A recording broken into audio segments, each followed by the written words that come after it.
కలవడానికి వచ్చుంటాడు.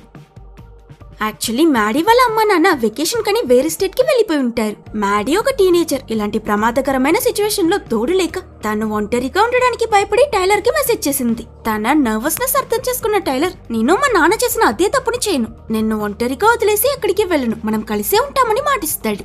సరిగ్గా ఈ సమయంలోనే వీళ్ళకి పక్షులు గట్టిగా అరిచే శబ్దం వినిపించి ఏంటో లేచి వెళ్లి చూస్తే ఆకాశంలో గుంపులు గుంపులుగా పక్షులు వేరే చోటికి మైగ్రేట్ అవుతూ కనిపిస్తాయి. ఇది కూడా ఆ డిసాస్టర్ రావడానికి ఇంకో పెద్ద సంకేతం. ఈ చేంజ్ చూడగానే అక్కడున్న ప్రజలంతా భయపడి సిటీ వదిలి పారిపోవడానికి ప్రయత్నిస్తారు. ఒక్కసారిగా ఇంతమంది ట్రావెల్ చేయడంతో రోడ్లన్నీ బ్లాక్ అయిపోతాయి. ఇటు కొడుకుని వెతుక్కుంటూ వచ్చిన డేవిడ్ కూడా ఈ పక్షులు వెళ్లిపోవడం చూసి ఆలస్యం చేయడానికి సమయం లేదని ట్రాఫిక్ లో ఇరుక్కున్న తన బండి వదిలేసి పరిగెడుతూ టైలర్ కోసం వెళ్తాడు. మరోవైపు గ్యారెట్ చెక్ చేయడానికి వెళ్లిన ఫెసిలిటీలో గేట్ నుంచి ఒకే ఒక్క మాన్స్టర్ నెమ్మదిగా బయటకొచ్చి సడన్లీ చెకింగ్ చేస్తున్న వాళ్ళలో ఒక అతనిపై దాడి చేసి అతన్ని కొరుక్కు తినడం మొదలు పెడుతుంది. ఈ సడన్ అటాక్ తో భయపడిన గ్యారెట్ అస్సలు లేట్ చేయకుండా